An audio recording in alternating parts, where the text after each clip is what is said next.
दोस्तों, जिस भी उम्र के हो, चाहे जवान हो या चाहे बूढ़े हो, आपको हर उम्र में एक चीज़ हमेशा जवान और ताकतवर बनाएगी। एक महर्षि ने बताए वो चीज़ कौन सी है, चलिए जानते हैं कहानी के माध्यम से। दोस्तों, आजकल सब लोग इस चीज़ से परेशान हैं कि वो कम उम्र में ही वृद्ध दिखाई देने लगते हैं।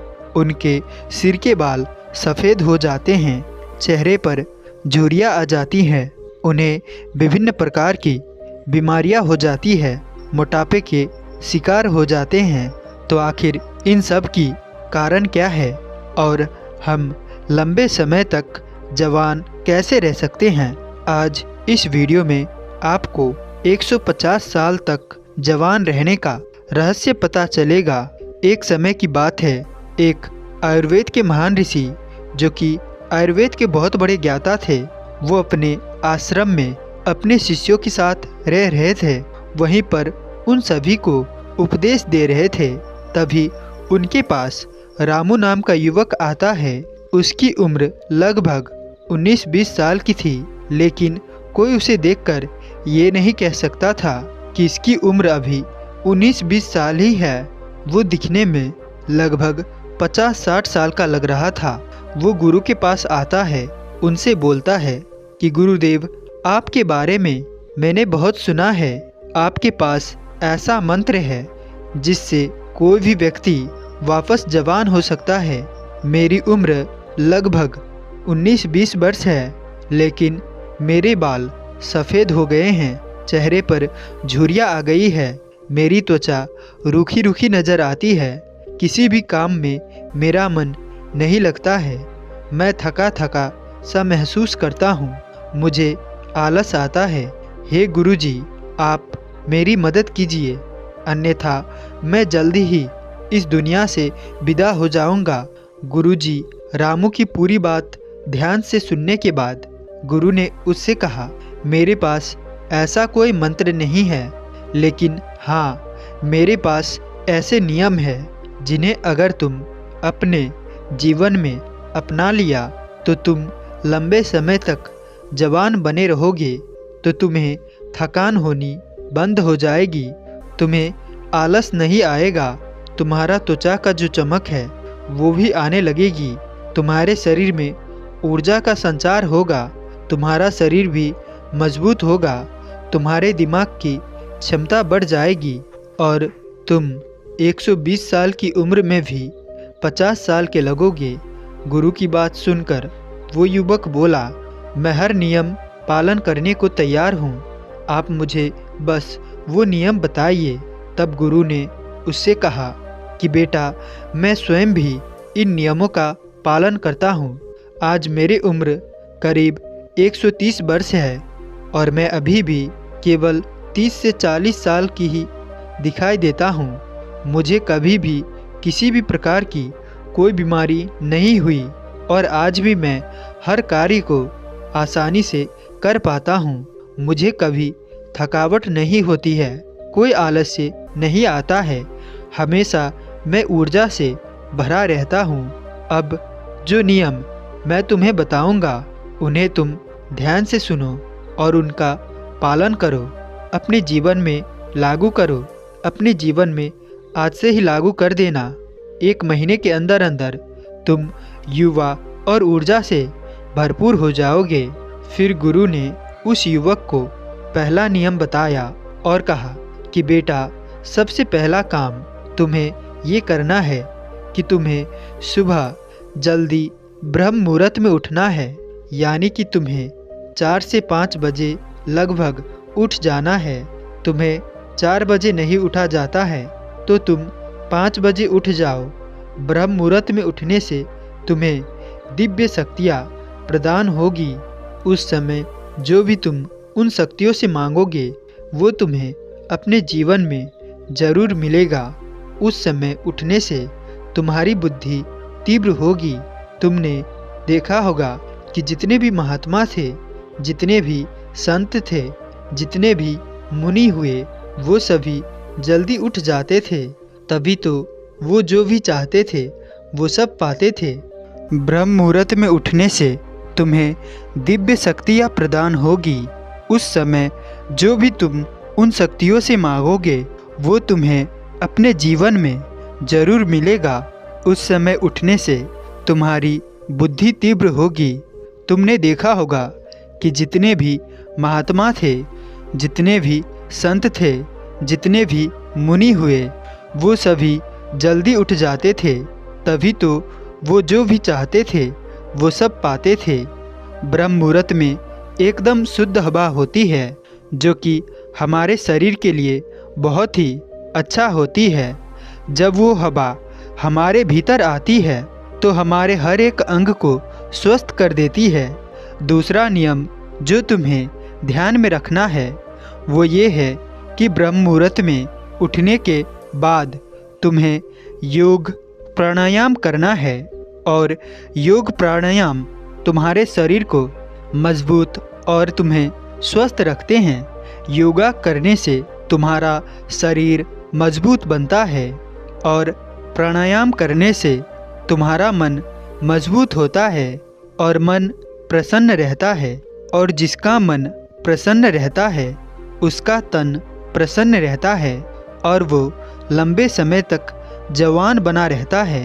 आपको लगभग 40 मिनट तक योगा करना है और लगभग 20 मिनट तक प्राणायाम करना है, यानी कि ध्यान करना है।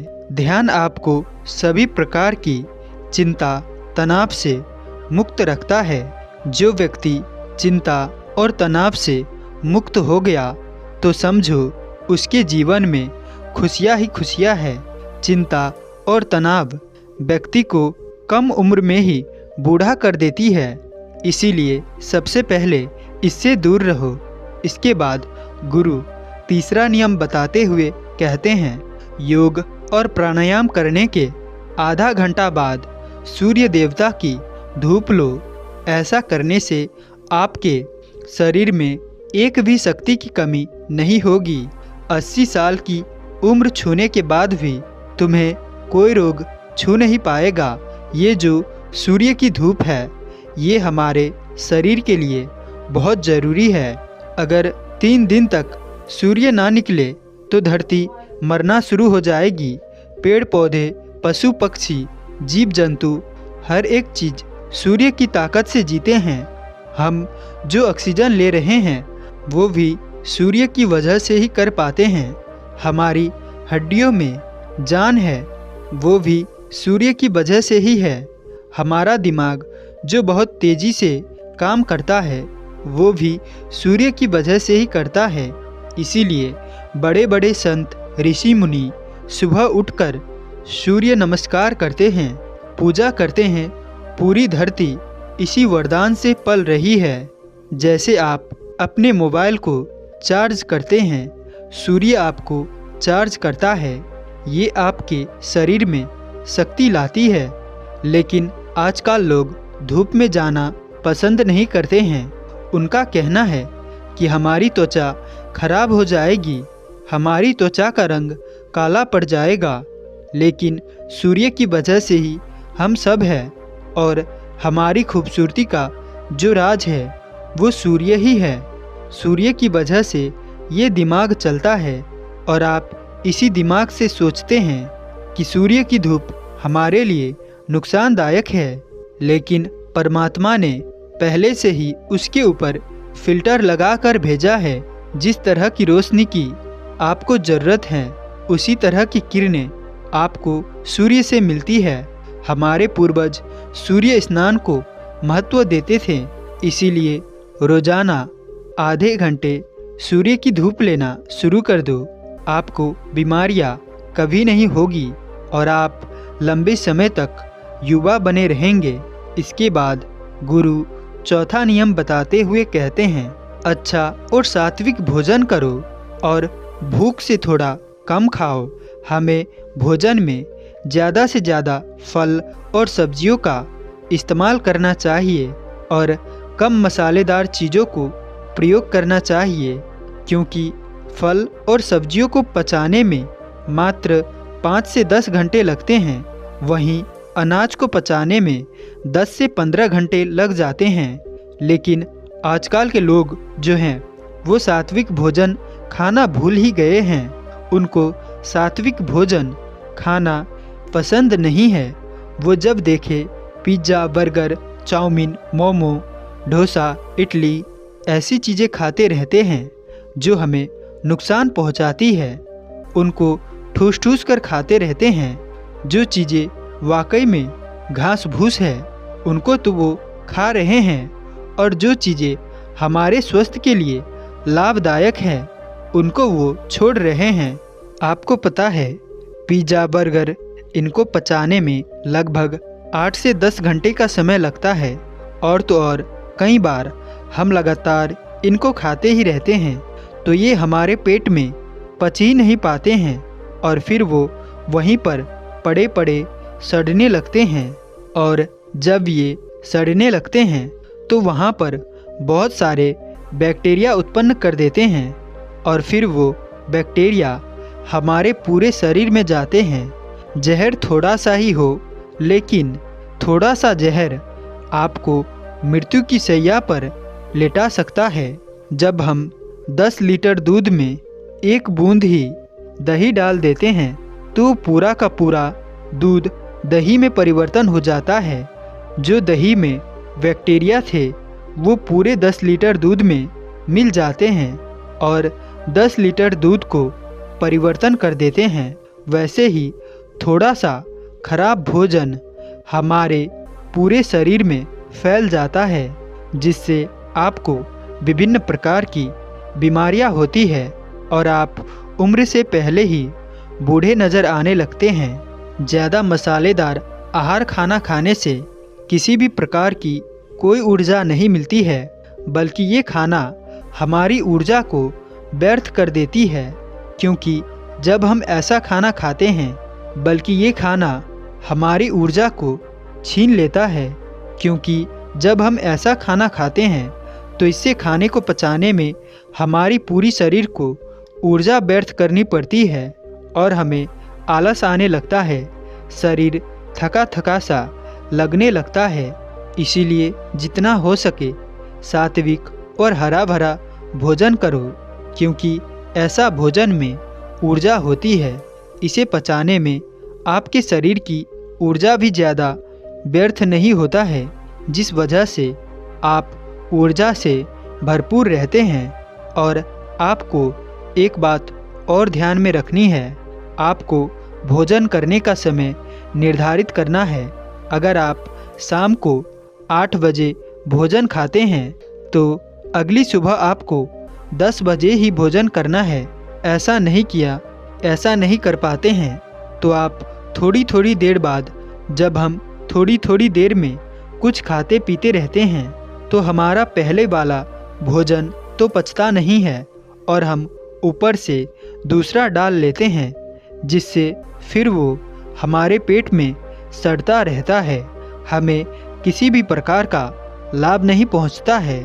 और इस बारे में तो मैंने पहले ही बता दिया है कि जो भोजन सड़ता है उसका क्या होता है।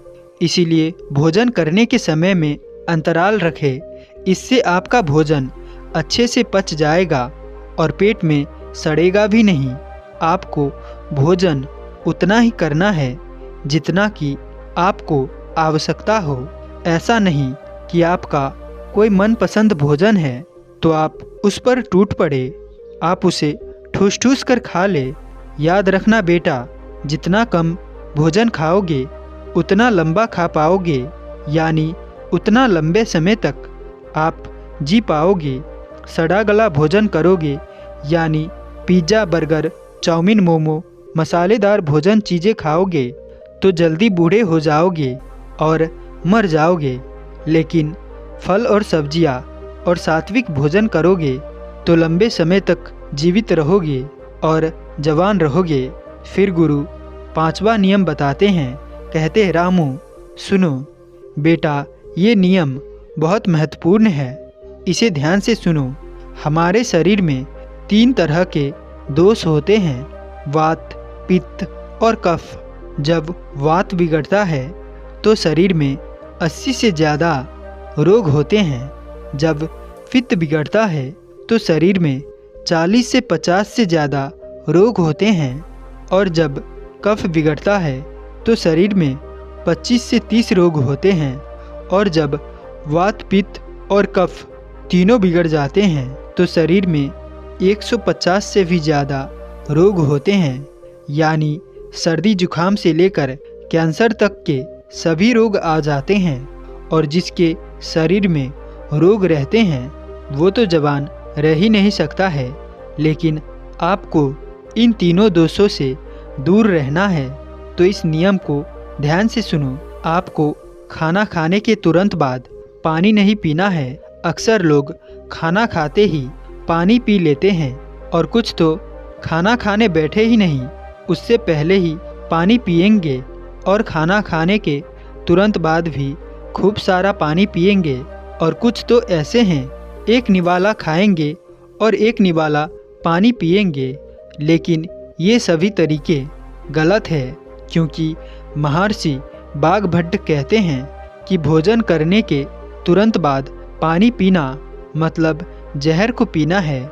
इसीलिए कभी भी खाना खाने के तुरंत बाद पानी नहीं पीना चाहिए, क्योंकि जब हम खाना खाते हैं तो वो हमारे शरीर में जाकर, पेट में जाकर एक जगह इकट्ठा हो जाता है, जिसे जठर कहते हैं। आपके पेट में नाभि के बाएं ओर एक जठर होता है।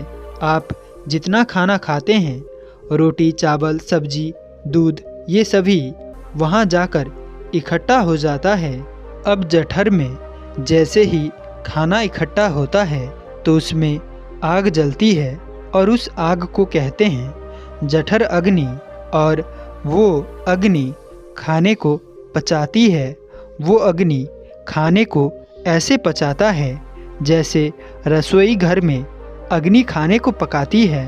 आपके रसोई घर में जब आप अग्नि जलाते हैं और उसके ऊपर दूध रखते हैं, उस दूध में थोड़े चावल डालते हैं, तो अग्नि जब तक जलती रहेगी तब तक खीर बनती रहेगी।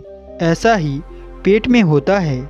जैसे ही आपने खाना खाया, पेट में अग्नि जलती है, और जब तक अग्नि जलती रहेगी तो खाने को पचाने की प्रक्रिया भी चलती रहेगी। जैसे रसोई घर में खाना पकाते हैं, वैसे ही पेट में भी खाना पकता है। उसी को पाचन क्रिया कहते हैं। लेकिन जैसे ही आपने खाना खाया और खूब ठंडा पानी पी लिया, बर्फ़ मिलाया हुआ पानी पी लिया, तो क्या अग्नि जलेगी या फिर बुझेगी? अग्नि के ऊपर पानी डालोगे तो अग्नि पानी से दोस्ती तो नहीं करेगी। अग्नि और पानी का दुश्मनी है। पानी अग्नि को बुझा देती है। तो आपने खाना खाया, उसके बाद आपकी जठराग्नि जलती है और आपने पीछे से घटाघट पानी पी लिया, तो अब वो अग्नि जो है वो शांत हो गई। अब खाना नहीं पचेगा, वो पेट में पड़ा पड़ा सड़ता रहेगा, और सड़ा हुआ खाना 100 से भी ज़्यादा विष पैदा करेगा, और वो विष आपकी ज़िंदगी को नरक बना देंगे, और आप ज़िंदगी भर बीमार पड़े रहेंगे और जल्दी ही बूढ़े हो जाएंगे। और कुछ लोग कहते हैं कि मुझे पेट में गैस बनती है, खाना हजम नहीं होता है, पेट में जलन रहती है। लेकिन ये सभी बीमारियां खाने के ना पचने के कारण से होती है, बल्कि खाना खाने के तुरंत बाद पानी पीने से होती है। अगर आपको पानी पीना है तो खाना खाने के 1 घंटे बाद पानी पीना चाहिए, और खाना खाने के 40 मिनट पहले आप जितना चाहे उतना पानी पी सकते हैं। लेकिन खाना खाने से पहले और खाना खाने के तुरंत बाद आपको पानी नहीं पीना है, क्योंकि 1 घंटे के अंदर अंदर आपकी जठराग्नि उस खाने को पचा देती है। उसके बाद आप पानी पी सकते हैं। फिर गुरु रामू को कहते हैं कि बेटा, आप खाना खाने के बाद पानी तो नहीं पी सकते हैं, लेकिन हाँ, आप खाना खाने के बाद फलों का रस, दही या दूध पी सकते हैं। आप सुबह फलों का रस पी सकते हैं, दोपहर में दही या लस्सी पी सकते हैं और रात्रि के भोजन के पश्चात आप दूध भी पी सकते हैं। इस छोटे से नियम से आपका वात, पित्त, कफ तीनों इस छोटे से नियम से संतुलन रहेंगे।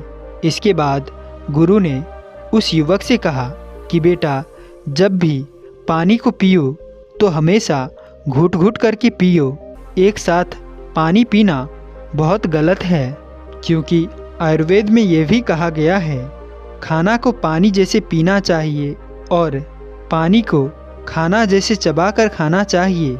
इसका मतलब है कि खाना को पानी जैसे चबाकर पूरा घोल बनाकर खाना चाहिए और पानी को खाना जैसा पीना चाहिए, घुट घुट करके।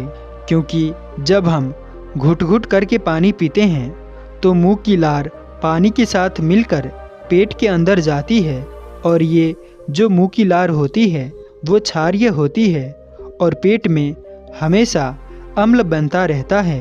जब हम पानी पीते हैं और मुंह की लार उसके साथ अंदर जाती है और वो अम्ल के साथ मिल जाती है, जिससे व्यक्ति के पेट का जो अम्ल है वो नष्ट हो जाता है।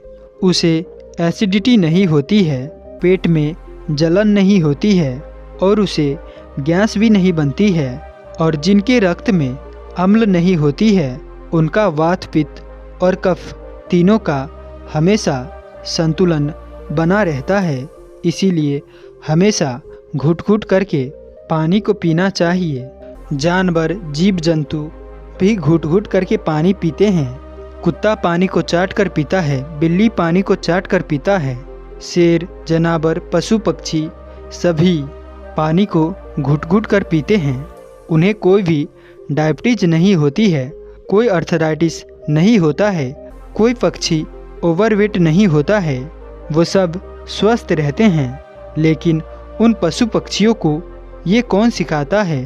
वो अपने जन्म से ही ये ज्ञान सीख कर आते हैं। उनका कोई गुरु नहीं होता है, उनका कोई विद्यालय नहीं होता है, उनके कोई प्रशिक्षण शिविर नहीं होते हैं। फिर भी उन्हें इतनी अकल कैसे है कि वो पानी को घुट घुट करके पीते हैं। और हम मनुष्य जिनके इतने गुरु हैं, इतने विद्यालय हैं, इतने शिक्षक हैं, सिखाने वाले हैं, और हम मूर्ख के मूर्ख हैं, पानी को सीधा पी लेते हैं, जल्दी जल्दी गटागट पीते रहते हैं।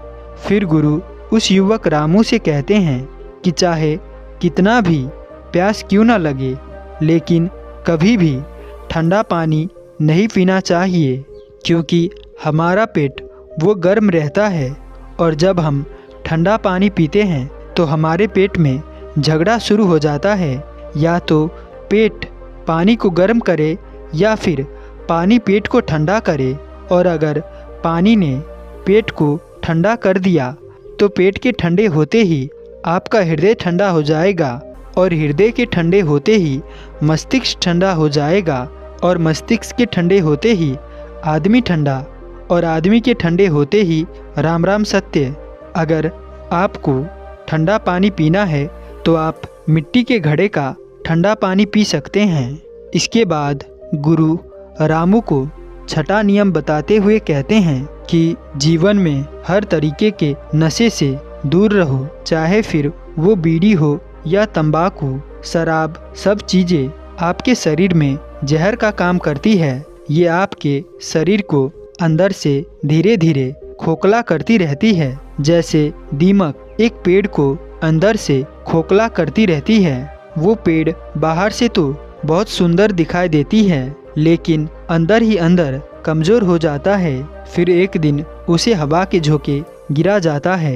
वैसे ही सारी चीज़ें वो हमें अंदर से, वैसे ही ये सारी नशे वाली चीज़ें हमें अंदर से कमज़ोर बनाती है और फिर एक दिन ये आपको समाप्त कर देती है। इसीलिए जितना हो सके नशीले चीज़ों से दूर रहो।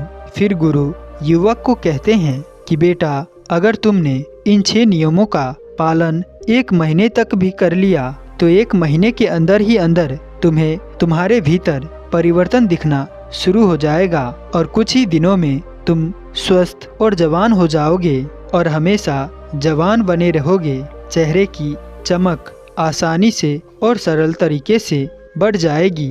तो दोस्तों, कैसी लगी ये पुरानी कहानी आप कमेंट कर ज़रूर बताएं और साथ ही वीडियो को लाइक और चैनल पर नए हैं तो सब्सक्राइब करना ना भूलें।